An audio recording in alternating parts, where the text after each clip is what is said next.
Assalamualaikum warahmatullahi wabarakatuh. Saya Garis Eka Nabila dari Offering EBL.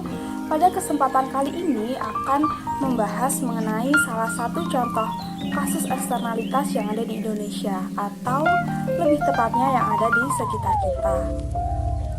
Nah, alangkah baiknya kita harus mengetahui terlebih dahulu apa sih eksternalitas itu.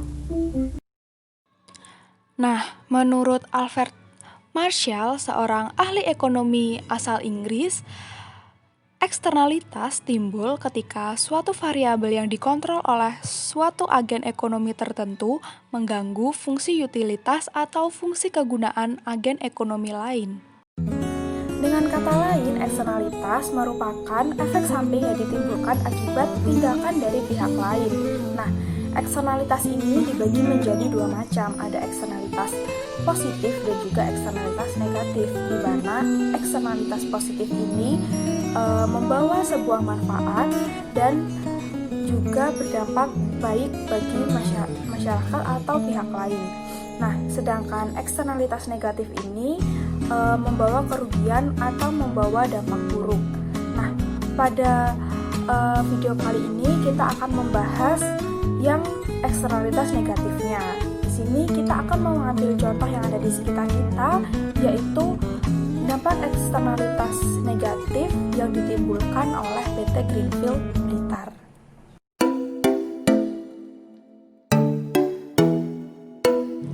PT Greenfield ini terletak di Kecamatan Lulingi, Kabupaten Blitar, Jawa Timur.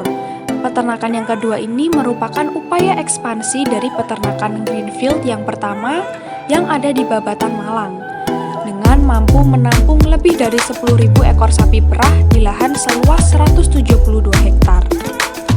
Investasi pada pabrik ini mencapai 612 miliar rupiah yang bermitra secara langsung dengan 250 peternak dan sebanyak 3.000 tenaga kerja tidak langsung.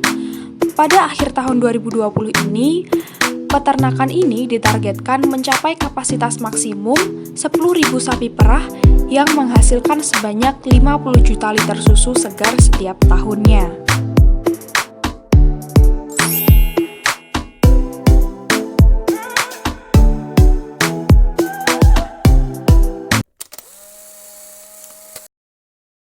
Eksternalitas negatif yang ditimbulkan adalah berupa pencemaran air sungai. Kasus ini muncul sejak awal tahun 2020, tidak lama setelah peresmian pabrik. Masyarakat daerah setempat mengeluhkan pencemaran limbah kotoran sapi perah milik PT Greenfield yang mengakibatkan pencemaran air pada Sungai Genjong. Sungai Genjong yang tadinya bersih berubah menjadi keruh dan berbau, serta mengakibatkan banyak ikan yang mati. Warga sekitar Sungai Genjong yang biasa memanfaatkan untuk mandi dan mencuci pun kini kebingungan. Mereka tidak lagi bisa memanfaatkan air sungai untuk keperluan sehari-hari. Selain itu, pencemaran ini juga berdampak buruk bagi petani ikan koi yang berada di sepanjang aliran Sungai Genjong. Tak hanya meluber ke Sungai Genjong, pencemaran ini juga meluas ke Sungai Lekso.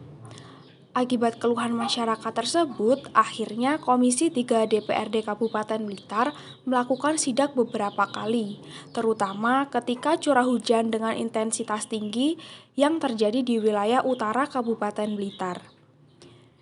Dewan menemukan bukti adanya pencemaran lingkungan akibat melubernya limbah peternakan PT Greenfield dan tidak ada antisipatif dari pihak pabrik.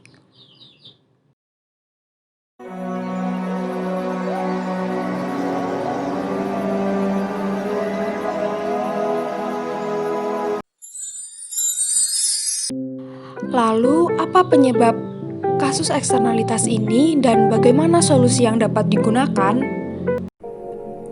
Untuk mengatasi masalah eksternalitas negatif ini, peran dari pemerintah sangat diperlukan. Peraturan atau kebijakan pemerintah ini nantinya akan sangat berpengaruh untuk mengatasinya.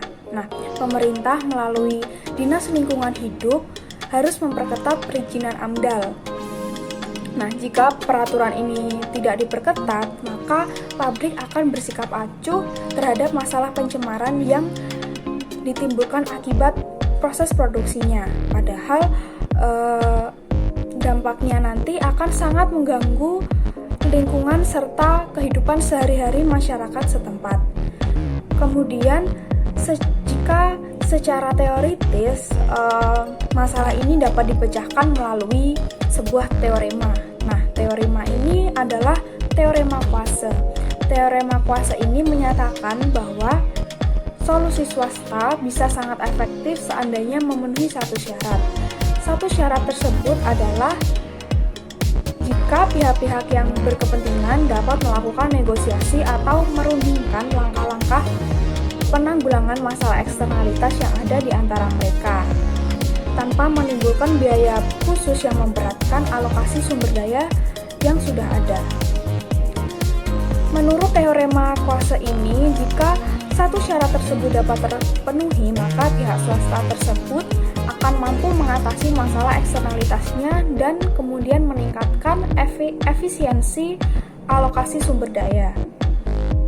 Logika oleh teorema kuase ini memang sangat meyakinkan. Namun, di samping itu teorema ini juga memiliki kelemahan. Nah, kelemahannya itu adalah jika dihadapkan oleh kenyataan yang ada. Dalam prakteknya, kita tahu bahwa pelaku-pelaku ekonomi, swasta atau pribadi seringkali gagal memperoleh pemecahan yang efisien atas suatu masalah yang bersumber pada eksternalitas. Solusi lainnya yang dapat digunakan yaitu dengan menerapkan kebijakan pajak Pigovian. Nah, perusahaan yang menyebabkan eksternalitas harus membayar pajak sesuai dengan dampak marginal dari eksternalitas yang dibuat. Hal itu membuat perusahaan akan memperhitungkan berapa banyak manfaat dan juga dampak dari jumlah barang yang akan diproduksi atau dikonsumsi oleh perusahaan ataupun konsumennya. Artinya, dengan diterapkannya pajak ini nantinya akan memberikan insentif kepada para pemilik pabrik untuk sebanyak-banyaknya mengurangi polusi yang ditimbulkan. Nah, jadi semakin tinggi tingkat pajak yang dikenakan kepada pabrik, maka semakin banyak pula penurunan polusi yang ditimbulkan. Maka dari itu, peran pemerintah dalam hal mengatasi eksternalitas ini sangatlah diperlukan. Selain itu juga harus didukung oleh pihak pabrik untuk meminimalisir polusi yang ditimbulkan akibat proses produksi di pabriknya. Cukup sekian yang dapat saya sampaikan pada kasus eksternalitas negatif kali ini. Apabila ada salah kata, saya mohon maaf. Wassalamualaikum warahmatullahi wabarakatuh.